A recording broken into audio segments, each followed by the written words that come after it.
आज हम बात करेंगे एक बहुत ही कॉमन और विवाद वाला जो हमारा विषय है कि हमारे को पानी कितना पीना चाहिए। पानी का इंटेक हर एक की नज़र में अलग अलग होता है, लेकिन पानी एक ऐसी चीज़ है वो हमारे शरीर के लिए अमृत का काम करता है। यदि देखिए कोई भी चीज़ एक्सेस में ली जाएगी तो वो कहीं ना कहीं नुकसान तो करेगी ही करेगी, लेकिन कितना लेना चाहिए वो हमारा शरीर ही हमारे को बता देता है कि हमारा वाटर इंटेक कम हो रहा है। यदि आप पानी कम पिएंगे तो सबसे पहला जो आपका होगा, यूरिन आपका बहुत येलोइश आएगा। येलोइश होने के साथ उसके अंदर स्मेल भी होगी और उसके साथ साथ आपका यूरिन की फ्रीक्वेंसी भी कम होगी। तो जितना इस प्रकार से ये जो सिम्टम्स मिलते हैं और यूरिन में इतना स्मेल होगा और जो उसकी थिकनेस में भी आपको फ़र्क लगेगा, तो इसका मतलब आपकी वाटर इंटेक कम है और कहीं ना कहीं आपकी किडनी को ज़रूरत से ज़्यादा काम करना पड़ रहा है। एक समय ऐसा आएगा कि आपको किडनीज के इश्यूज आ सकते हैं। तो इसी सिम्टम के आधार को देखते ही यदि आप अपना वाटर इंटेक ही बढ़ा देंगे तो आप देखेंगे कि आपका यूरिन नॉर्मल कलर में आना शुरू हो गया है। कई बार हम बाहर जाते हैं, धूप में जा रहे हैं और बाहर जाने की वजह से हमारा वाटर इंटेक कम होता है। हमें लगता है पता नहीं हमारे सर में दर्द क्यों हो गया, लेकिन सर का दर्द कई बार वाटर इंटेक कम होने से भी हो जाता है। आपने यदि वाटर इंटेक बढ़ा दिया तो आप देखेंगे धीरे धीरे आपको पता ही नहीं चलेगा कि आपका सर दर्द कहाँ चला गया। आपको थकान लगेगी, चक्कर आ रहे होंगे, मुंह आपका सूख रहा होगा। ये भी एक सिम्टम है कि आप पानी कम पी रहे हैं, क्योंकि पानी हमारे शरीर से हमारे शरीर की गंदगी को बाहर निकालता है। तो हमारे शरीर से गंदगी हमारी बराबर निकलती रहे, उसके लिए आपको पानी पीना बहुत ज़रूरी है। और पानी का इंटेक हमेशा आप किसी खाने की चीज़ के ऊपर ना करें, क्योंकि यदि कोई चीज़ हम खा के ऊपर से पानी पीते, अगर आपको पानी की आवश्यकता है, गला सूख रहा है और आपको थोड़ा सा पानी पीना है तो आप 1-2 सिप पी के छोड़ दें। 1 ग्लास 2 ग्लास जब भी आप पानी पीते हैं तो सिप सिप करके पिए और उसके एकदम बाद ना खाना खाएं या खाना खाने के एकदम बाद भी पानी एकदम से इंटेक इतना ज़्यादा ना करें। क्योंकि कहीं ना कहीं जब आपने खुद ही समझिए कि यदि हम रोटी बनाने के लिए आटे को गूंद रहे हैं और आटे में हमने ज़्यादा पानी डाल दिया तो उसकी रोटी नहीं बनेगी।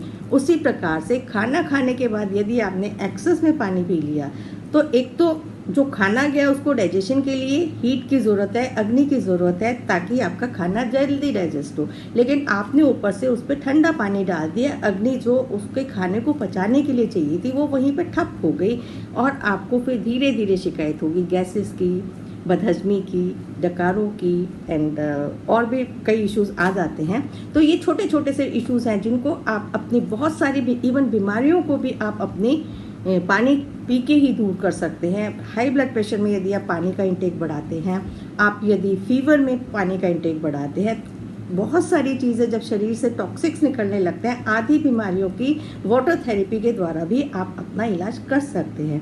तो पानी अमृत है, पानी को लेकिन वेस्ट नहीं करना, जितना पीना है उतना ही पानी लें, सिप सिप करके लें।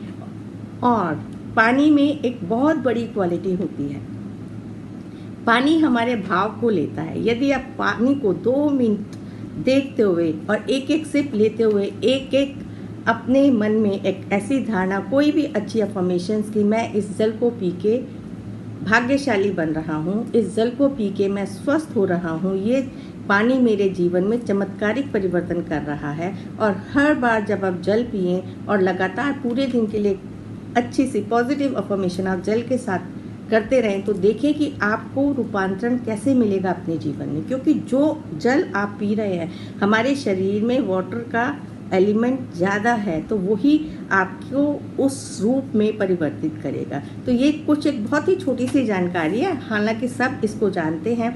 और आपने देखा होगा छोटे बच्चे जो बहुत ज़्यादा पानी पीते हैं, कई बार होड़ में पी लिया, गटागट पिए जा रहे हैं, पता चला कि उनको इतना ज़्यादा यूरिन आता है, इवन वो रात को भी कंट्रोल नहीं कर पाते हैं। तो इसलिए बच्चों को ज़्यादातर इवनिंग में पानी का इंटेक बढ़ाने को मना कर देते हैं, क्योंकि तब उनका ब्लैडर भी वीक होता है। जैसे जैसे बड़े होते हैं तो पता चल जाता है और हर एक का हमारा शरीर ही हमारे को बताता है कि हमारे को वाटर चाहिए, कितना चाहिए। प्यास लगती है तो बहुत लोग तो अपनी प्यास को पहचानते ही नहीं है, प्यास को मारते हैं। तो आप उसको ध्यान में रखते हुए अपनी देखें, अपने शरीर के सिम्टम्स को समझें, आपका यूरिन, आपका मोशन, आपकी और हैबिट्स आपको क्या बता रही हैं, और जो आपका डे टू डे लाइफ की जो क्रियाएं हैं वो शरीर की आपके क्या इम्पैक्ट दे रही हैं, जिसके ज़रिए आप अपनी बहुत सारे रोगों को अपने आप ही ठीक कर सकते हैं।